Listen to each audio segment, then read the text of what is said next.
Hello everyone, hope you're doing well. In this video, I'm going to show you how you can create a team site using SharePoint Admin Center as well as using Microsoft PowerShell, right?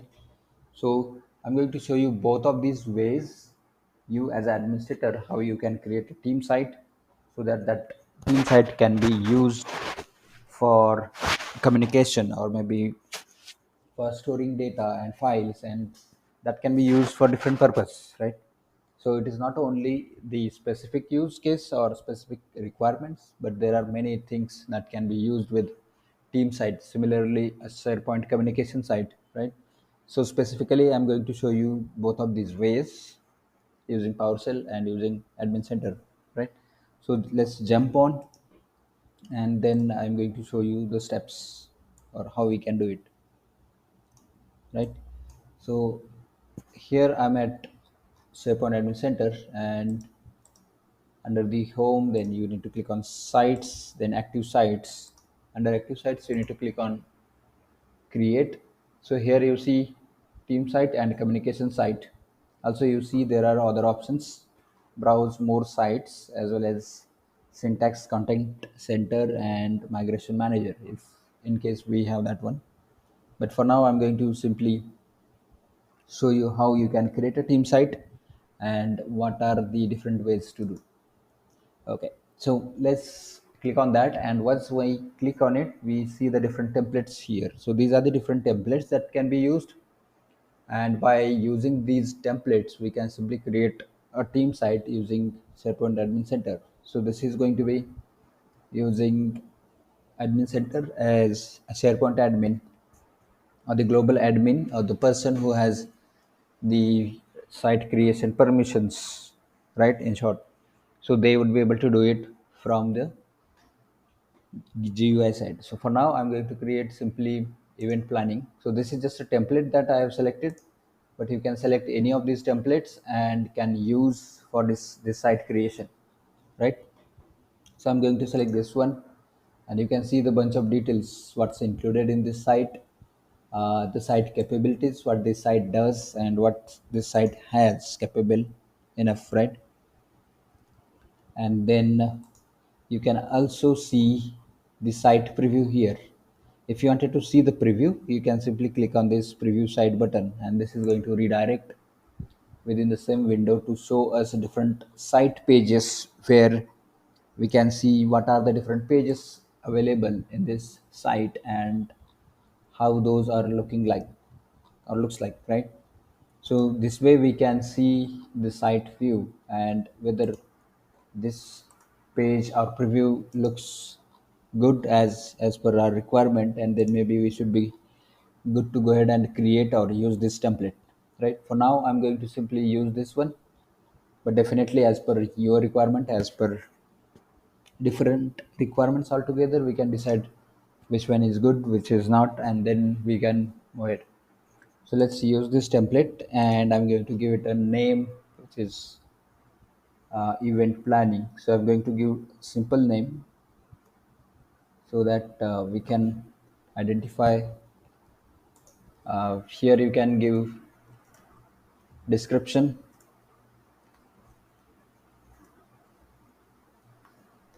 whatever the description you wanted to give, and then you can see there's an option for group email creation or group email address. So as soon as we give it a name, it is going to pick up that name as a group email address, but we have an option to change that if in case we wanted to do it, right? If I wanted to change this email address to, let's say, EV something, right? So I would be able to do that from here, right? And this way I can maybe simply I'll copy it and then paste it. Maybe I can add some numbers, right? And it is going to check, validate it if it is going to simply that is the correct value or not, right? Correct as in if there is similar name or value is available within the SharePoint or 365 groups and teams, then it is going to give us the error saying that this value is not available and you need to use a different value altogether, right?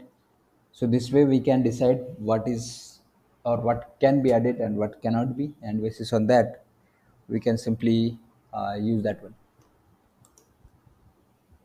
So for now I'm going to keep this group email address here, and then you can see the site address, and then you can give it a address, group owner. So who should be the owner of this group? I'm going to add that person email address, or I can add many other different people address. So at least it accepts only one instead of many. So I can add only one as a owner of this site. Next, this is very important setting where we need to set up privacy settings and then language as well as the time zone, right? So these are very important to know and understand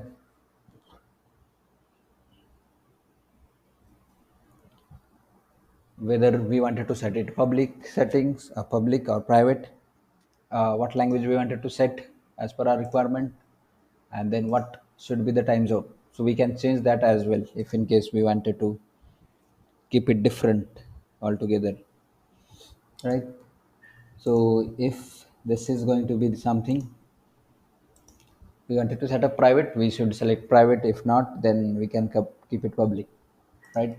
So I'm going to keep it private, and I'm going to keep the English language selected, and then the default time zone, I'm not going to change that, but definitely we can change that while creation as well as while or after the creation as well, right? So let's create a site, and you see we have option to add members. So this option comes during the creation as well, and if we don't want to add anyone as a member here, we can discard this option, and once the site is created we can add other people as a member to this site, right? So this is an another option to do that, and once that is added or created, we can add simply people to the site. So now it is applying template. Perfect. So this is done. Simply once we click on finish button, it is going to create that site. You can see here it is spinning up, and this site is being created, right? So this site will be created here, and perfect. So this site is created, you can see, and here we can see all the details about the site, then site information, right? This is the basic details, basic info, email address, because we have selected the email address differently than the name, right? Along with the other information, who has created this site and from where, and then alias address of this email address, and then the description, then other details of the site info, whether this is associated with the hub site or not. And the very important is you can see the domain and the template, what template we have selected. So we have selected team site template here, and it is going to showcase that here as well. And you can see other details about the site activities. Last activity, page visits in last 30 days. So this is something which is going to be shown us based on the site activities and usage and everything. Also you see the membership. So this is the owner added, then we can add members as well, right? And you can add admin as well as site owners, then site members and visitors, right? So all of these settings can be managed as administrators using GUI as well as PowerShell. And the settings, we have other bunch of options which is going to let us manage this within SharePoint Admin Center, because this is a team site as it has created its own group. Let's say if I show you the name or the same group here in Teams or in the admin center, you can see that here, right? So this is the group, and this is a type of 365 group which is set to private, and you can see the other details about this. So from here I can see the membership, and then the setting about the that specific group, whether it is external file sharing enabled for what level, right? And then email capabilities and the privacy and then sensitivity labels, if any, right? So this way we can manage this, and this is going to be used as per the settings that we are going to set up. Now I'm going to show you the same creation capability using admin, using PowerShell instead of the admin center. So let's jump on, and this is the PowerShell where I have logged in to the virtual machines, and from here I'm going to show you how we can create it, right? So let me pick up that from here, and I'm going to pick up this. So simply I'm going to give it a different name.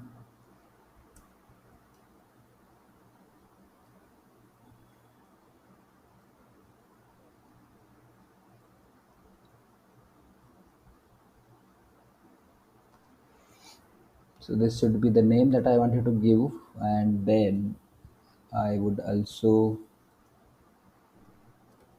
give it a similar name in the URL, so we can identify that, and that's going to be matched, right? So let's go ahead and do that from here as an administrator. So here you can see I have command which is connect dash SPO service, right? And it is using the SharePoint admin center URL, and then new dash SPO site commandlet, which is going to accept the URL of the SharePoint domain, right? And then the site and then site name, right? So this way,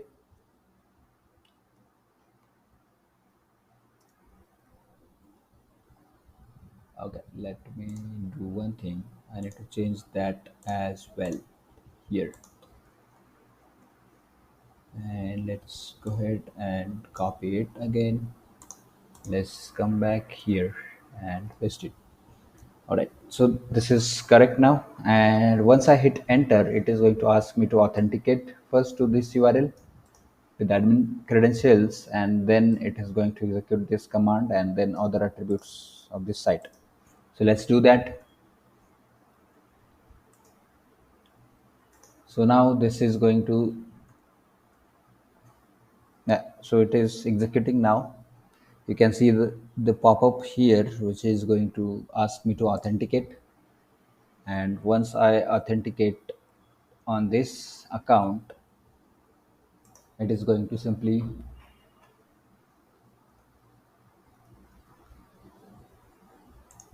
start the provision or process to create this site, right? So let's wait for 1 or 2, maximum it should take 1 minute, not more than that, but it is going to be created, and then it is going to give us the details as in it is not going to show any message here because we haven't added any message or prompt here, but it will show within the SharePoint admin center,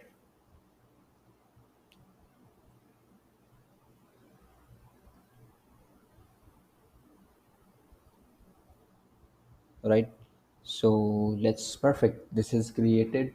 We can go back to SharePoint admin center and see it. Okay, so we are in SharePoint admin center here, and go to here, and it is still spinning. Let me refresh this page once, and let me search it here. Let me paste that name here. Oh,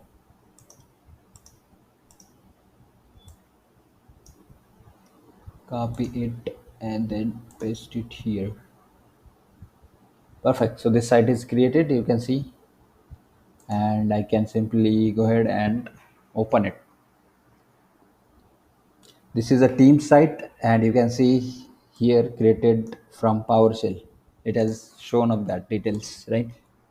And template, it is showing team site with no M365 group, because this is applied directly to the team site, but it is not going to show us the a group associated with it. You can see the difference here. So basis on that, we can change it, or we can change the capability for this. Now let's go back and we can search it here and see if it shows up. No, right?